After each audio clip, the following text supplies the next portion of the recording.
मैं फिर निवेदन करूंगा आज की बेटियों को, तुम्हारे पापा ने, तुम्हारे पिता ने तुम्हारी परवरिश में कोई कमी नहीं करी, तुम्हारे पिता ने तुम्हें पालने में कोई कमी नहीं करी, तुम्हारे पिता ने तुम्हें पढ़ाने में कोई कमी नहीं करी।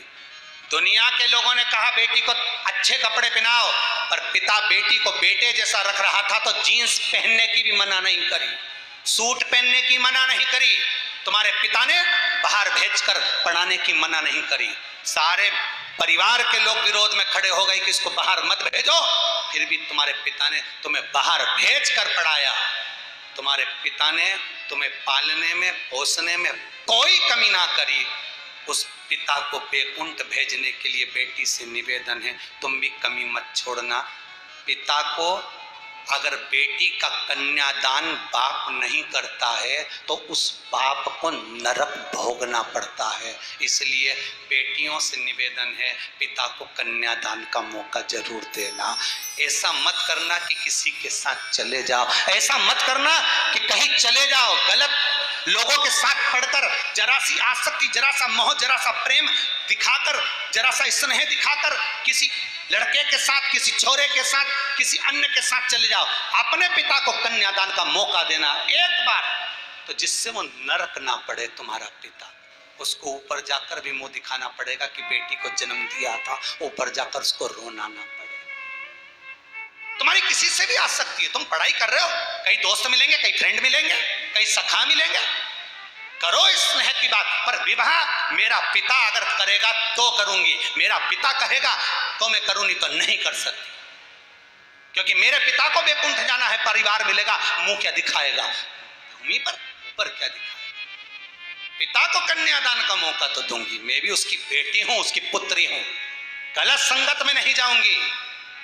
ये वर तुम्हें अपने पिता को देना चाहिए। ये फादर्स डे पे आइसक्रीम मत दो, फूल मत दो, फादर्स डे पर वचन दो अपने बाप को कि पिता तो जिससे कन्यादान करेगा तेरी बेटी उससे ब्याहेगी।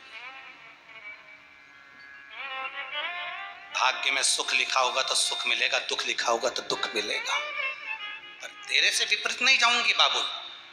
पाल पोस कर बड़ा करा है तूने, गोदी में लेकर मुझे पाला है, पढ़ाया लिखाया, तेरे से विपरीत नहीं जाऊंगी मेरे बाबू, तेरे से विपरीतता नहीं करूंगी। उसको नरक भेजने से बचा सकती है बेटी, जैसे आज एक ये बेटी अपना कार्य कर रही है। क्यों जाए?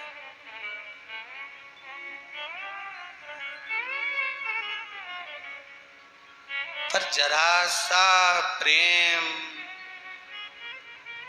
20 साल की परवरिश पर पानी फेर जाता है। गजब गजब, कौन सी छड़ी घुमाते हैं लोग समझ में ही नहीं आता है कि माँ बाप गुरु सब एक कोने में और वो एक कोने में। गजब। प्रयास करिएगा, बाबुल को नरक जाने से बचाइएगा। 94 नरक में से एक नरक होता है जिसमें बाप कन्यादान नहीं करता तो भोगना पड़ता है। सबसे ज्यादा 94 नरकों में से उसी नरक में समय बिताना पड़ता है। अगर बेटी का कन्यादान कर देता है तो बाप उस नरक में नहीं पड़ता, एक भी नरक में नहीं पड़ता, पूरे 94 नरक बेटी का कन्यादान पार कर देता है।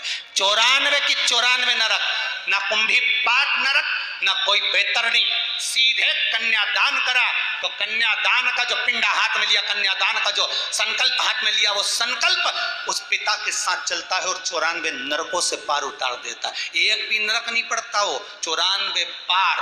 और अगर एक कन्यादान का मौका बेटी नहीं दे पाती तो वो बाप को फिर 94 नरक भोगना पड़ता है। और कन्यादान वाला जो नरक है उसमें उसको बहुत समय तक भोगना पड़ता है। परिवार वाले उस पर थूकते हैं, नरक का विधान पढ़िएगा जरा गरुड़ पुराण में, उस पर परिवार वाले थूकते हैं, राल टपकाते हैं, पीप डालते हैं, अपना रक्त पटकते हैं।